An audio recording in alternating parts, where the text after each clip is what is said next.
जय श्री राधे दोस्तों, केपी की वाणी चैनल में आपका स्वागत है। माता रानी का आशीर्वाद पाने हेतु कमेंट में जय माता दी अवश्य लिखे। वहीं अगर आप महाकाल के भक्त हैं तो कमेंट में हर हर महादेव अवश्य लिखें। यकीन जानिए माता रानी संग महादेव की कृपा आप पर और आपके पूरे परिवार पर अवश्य बरसेंगे और आप परिवार स्वस्थ एवं सुखी रहेंगे। दोस्तों, आज के वीडियो में आपको मिथुन राशि के जातकों के साल 2025 में कब, कहां, कैसे, किससे शादी होगी, किस दिशा में होगी, यह जानकारी मैं आपको दूंगा और यह भी जानकारी दूंगा कि इस महीने में आपके विवाह के योग बन रहे हैं। इसके साथ ही आपको मिथुन राशि के जातकों का वार्षिक राशिफल कैसे रहने वाला है उसकी भी जानकारी दूंगा। तो ये सभी जानकारी प्राप्त करने के लिए आप हमारे साथ बने रहें वीडियो के अंत तक। उससे पहले मैं आपको बता दूं कि अगर आपकी शादी में अड़चने आ रही है, शादी तय होने के बाद टूट जा रही है या शादी में किसी न किसी वजह से व्यवधान आ रहा है, आप परेशान हैं, आपके घर वाले परेशान हैं, आपके जानने वाले परेशान हैं, आप नौकरी को लेकर परेशान हैं, कारोबार को लेकर परेशान हैं, परिवार में कलह की स्थिति पैदा रहती है, तो तमाम तरह की जानकारी के लिए अब आप केपी की वाणी से संपर्क कर सकते हैं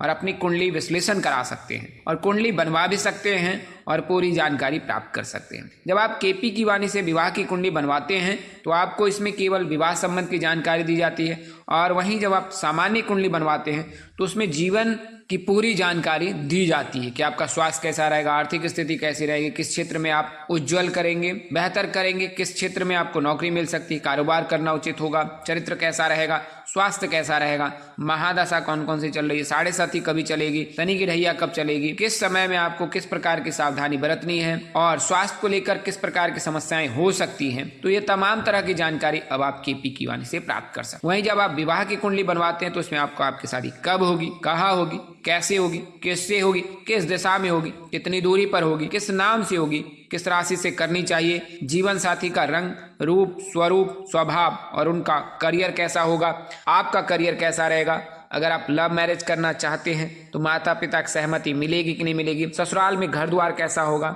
सास ससुर का स्वभाव कैसा होगा, पति कितना पढ़ा लिखा होगा, पत्नी कितनी पढ़ी लिखी होगी। तो ये तमाम तरह की जानकारी जो है अब आप केपी की वाणी से प्राप्त कर सकते हैं, विश्लेषण कराकर या फिर कुंडली बनवाकर।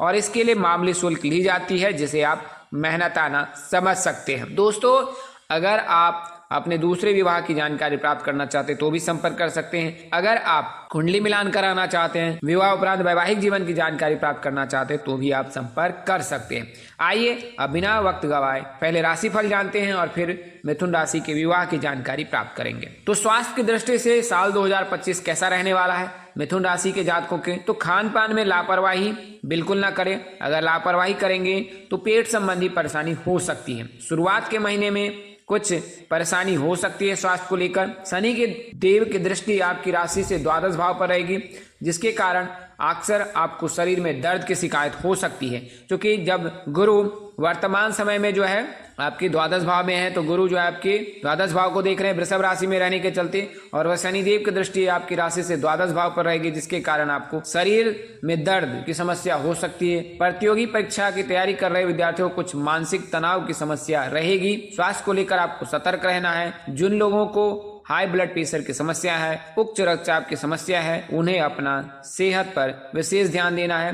स्वास्थ्य की दृष्टि से यह माल है वो सामान्य रहेगा। अक्टूबर के बाद सेहत में धीरे धीरे सुधार होगा, तब तक आपको अपनी सेहत पर ध्यान रखना है। अब आर्थिक स्थिति की बात करते हैं तो वर्ष का शुरुआती जो समय है वो बहुत शुभ रहने वाला है। रियल एस्टेट से जुड़े लोगों को भारी धन लाभ हो सकता है। विदेश भूमि में जाकर व्यवसाय करने वाले लोगों के लिए भी यह वर्ष बहुत उत्तम है, धन लाभ हो सकता है। अप्रैल में शनि की स्थिति आपकी आय के लिए बेहतरीन होगी, यद्यपि इसके कारण आपके बहुत से काम रुक रुक कर होंगे, लेकिन इसके बावजूद भी आपकी योग्यता से परिस्थितियों को नियंत्रित करने में आप सफल होंगे। जुलाई के बाद उधार दिया हुआ धन वापस मिल सकता है। मई के बाद राहु के नवम भाव में गोचर के कारण आपको बड़े निवेश में सावधानी बरतनी चाहिए। यानी कि आपको मई के बाद जब गुरु का गोचर आपकी राशि में होगा, वहीं राहु आपके नवम भाव में गोचर करेंगे, तो उस समय फिर आपको अपने निवेश पर विशेष ध्यान देना होगा। अब बात करते हैं वैवाहिक जीवन कैसा रहेगा। तो वर्ष की शुरुआत में परिवार के बुजुर्ग प्रेम संबंधियों का विरोध कर सकते हैं। अगर आप प्रेम संबंध में हैं, प्रेम प्रसंग में हैं, प्रेम विवाह करना चाहते हैं तो शुरुआत के समय में माता पिता की सहमति नहीं मिलेगी। वहीं ऐसे प्रेमी जनों के रिश्ते में भी कड़वाहट आ सकती है। यदि विवाह करना चाह रहे हैं तो वर्ष का उत्तरार्ध उत्तम रहेगा, यानी कि मई के बाद आपके विवाह का उत्तम समय रहने वाला है अगर आप मिथुन राशि के जातक हैं। मध्य में लंबे समय से लंबित तलाक के मामलों के हल होने की संभावना बन रही है। अगर आप मिथुन राशि के जातक हैं तो वर्ष के मध्य में यानी कि जुलाई के समय में फिर आपको तलाक से संबंधित जो समस्या है उसमें आपको सफलता मिल सकती है। जुलाई से अक्टूबर के बीच प्रेम संबंध एक्स्ट्रा अफेयर जो है वो बन सकता है, तो आपको इससे बचना है। महिलाओं को वैवाहिक जीवन में काफी परेशानियां हो सकती है। निजी रिश्तों में अहंकार का त्याग करें। वर्ष के उत्तरार्ध में रोमांटिक यात्रा के भी योग बन रहे हैं अगर आप मिथुन राशि के जातक हैं। अब कैरियर से जुड़े छात्रों को मैं बता दूं, यदि आप जॉब कर रहे हैं या जॉब की तलाश में हैं तो अप्रैल के पहले का समय आपके लिए शुभ रहेगा। बच्चे शिक्षा के उद्देश्य से यात्रा कर सकते हैं। पढ़ाई में बार बार व्यवधान आएंगे। चिकित्सा प्रोफेशन से जुड़े लोगों के लिए समय बहुत उत्तम है। अगर आप डॉक्टरी मेडिकल लाइन में हैं तो आपके लिए समय बहुत उत्तम रहेगा। नौकरी पेशा लोगों को इस वर्ष अधिकारियों से काफी परेशानी हो सकती है, यानी कि आपके बॉस से आपको परेशानी हो सकती है अगर आप मिथुन राशि के जातक हैं। प्रमोशन को लेकर भी लगातार पंगे होंगे। आपकी प्रमोशन में दिक्कत आ सकती है। जून से अगस्त तक का समय जो है वो नकारात्मक रहेगा। सितंबर के बाद व्यापार में नए पार्टनर के जुड़ने से धन लाभ के योग बन रहे हैं। आपको करना क्या है, तो हर शनिवार के दिन शनिदेव की पूजा उपासना करनी है, और वहीं गुरुवार के दिन जो है भगवान विष्णु जी की पूजा उपासना करनी है, और बुधवार के दिन जो है आप हरे रंग के वस्त्र धारण करें। अपने कार्यस्थल पर जो है भगवान गणेश की प्रतिमा अवश्य ही स्थापित करें। प्रत्येक शनिवार को काली मंदिर के जाकर तेल के दिए लगाएं और नींबुओं की माला माता रानी को अर्पित करें, तो इससे जो है आपको जीवन में व्याप्त परेशानी अवश्य ही दूर हो जाएगी अगर आप मिथुन राशि के जातक हैं। तो जैसा कि मैंने आपको बताया कि विवाह का जो समय है वर्ष का उत्तरार्ध उत्तम रहेगा। अगर आसान शब्दों में कहें तो मई के बाद जो है, जब मई में गुरु का गोचर आपकी राशि में होगा तो उस समय से फिर आपके लिए समय शुभ रहेगा, और फिर यही शुभ समय आपके लिए विवाह के योग बनाएगा। अब मिथुन राशि के जातकों की शादी के बारे में जानकारी देते हैं। तो मिथुन राशि के जो जातक होते हैं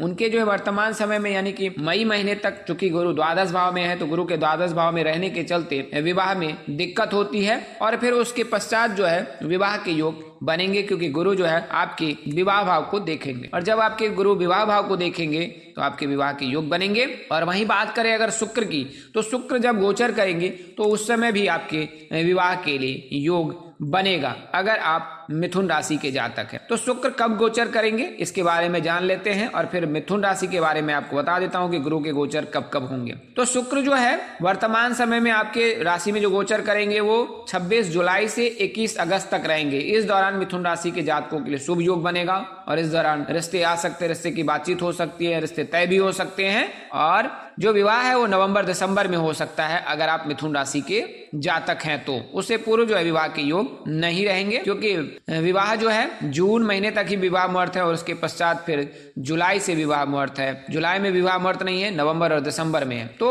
अगस्त में महीने में जो है आपके रिश्ते तय होने के योग बन रहे हैं। सावन के महीने में आपके लिए रिश्ते आ सकता है और रिश्ते की बातचीत हो सकती है अगर आप मिथुन राशि के जातक। गुरु की दृष्टि कुछ इस प्रकार से रहेगी। गुरु जो 14 मई को जो है आपकी राशि में गोचर करेंगे और 18 अक्टूबर तक रहेंगे, और उसके पश्चात 18 अक्टूबर को फिर ये गोचर कर जाएंगे कर्क राशि में, और फिर 5 दिसंबर को आपकी राशि में प्रवेश करेंगे पुनः, यानी दोबारा से 2 बार आपकी राशि में गुरु का गोचर होगा। तो 14 मई से लेकर 18 अक्टूबर तक, और फिर 5 दिसंबर से जो है आपके लिए योग बनेगा गुरु के चलते। और वहीं शुक्र के चलते वर्ष के अंत में जब शुक्र जो है धनु राशि में गोचर करेंगे 20 दिसंबर को, तो फिर 20 दिसंबर से जो है आपके लिए विवाह के योग बना सकता है, क्योंकि शुक्र जो है आपके विवाह भाव को देखेंगे। तो मिथुन राशि के जातकों के कुछ इस प्रकार से विवाह के योग हैं। बात करें विवाह वर्ष की तो 24, 27 और 29 वर्ष के मध्य जो है विवाह के योग रहते हैं मिथुन राशि के जातक के। महीना जो है मई से लेकर जून का महीना उत्तम है अगले साल में, और वहीं उसके पश्चात जो है फिर नवंबर दिसंबर का योग शुभ है। बात करें नाम अक्षर की तो एस नाम के जातक, जी नाम के जातक, बी नाम के जातक से विवाह के योग है। बात करें राशि की कुंभ और सिंह राशि के जातकों से विवाह करना श्रेष्ठ कर होगा अगर आप मिथुन राशि के जातक हैं। बात करें अगर दिशा की तो मिथुन राशि के जातकों के लिए जो दिशा शुभ होता है वो पश्चिम है, और इसके अलावा उत्तर की दिशा भी इनके लिए शुभ होता है। तो इन दो दिशाओं से विवाह रिश्ता आ सकता है, रिश्ते की बातचीत हो सकती है। तो कुल मिलाकर अगर देखा जाए तो मई जून का महीना उत्तम है, फरवरी का महीना उत्तम है और फिर नवंबर दिसंबर का महीना उत्तम है विवाह के लिए मिथुन राशि के जातकों। तो आज के लिए इतना ही, अगले वीडियो में फिर मिलेंगे, तब तक के लिए मुझे इजाजत दें। आप जहां रहें मस्त रहें, स्वस्थ रहें, व्यस्त रहें, माता रानी का असीम कृपा बरसती रहे, परमपिता परमेश्वर आपको सद्बुद्धि, सत्मार्ग और आगे बढ़ने की शक्ति दे। नमस्कार, जय श्री राम दोस्तों, जय श्री कृष्णा, जय माता दी, जय वाहिगुरु।